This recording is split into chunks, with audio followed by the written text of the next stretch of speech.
নতুন বছরকে বরণ ও পুরনো বছরকে বিদায় জানিয়ে চলছে পাহাড়িদের প্রধান সামাজিক উৎসব বৈশাখী। পুরনো বছরের গ্লানি মুছে ফেলে নতুন বছরকে স্বাগত জানাতে বাংলা বর্ষের শেষ দুদিন ও নতুন বছরের প্রথম দিন এই উৎসব পালন করে তারা।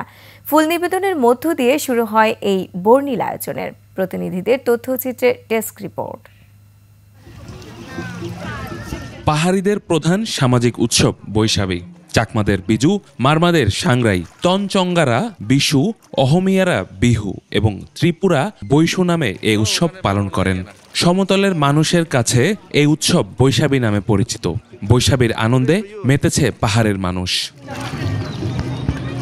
প্রথম দিনে রাঙামাটির রাজবন বিহার পূর্বঘাটে চাকমা সম্প্রদায় সহ কয়েকটি গোষ্ঠী নদীতে ফুল ভাসিয়ে পুরাতন বছরকে বিদায় জানায়। এছাড়াও বৃদ্ধ স্নান, বস্ত্রদান, নাচ, গান ও ঐতিহ্যবাহী খেলাধুলার আয়োজন করা হয়।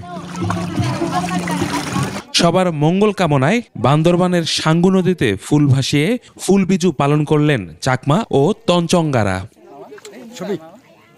তরুণ তরুণীরা নিজেদের ঐতিহ্যবাহী পোশাক পরে বন থেকে সংগ্রহ করা বিজু, মাধবীলতা, রঙ্গন সহ নানা রকমের ফুল নদীতে ভাসিয়ে বর্ষবিদায় ও বর্ষবরণ করে নেয়। পাশাপাশি গঙ্গাদেবী ও উপগুপ্ত বুদ্ধের পূজা এবং গঙ্গাদেবীর উদ্দেশ্যে হয় প্রার্থনা।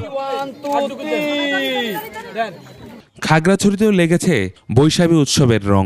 নদীতে ফুল ভাসিয়ে নতুন বছরকে বরণ করেছে চাকমা সম্প্রদায়।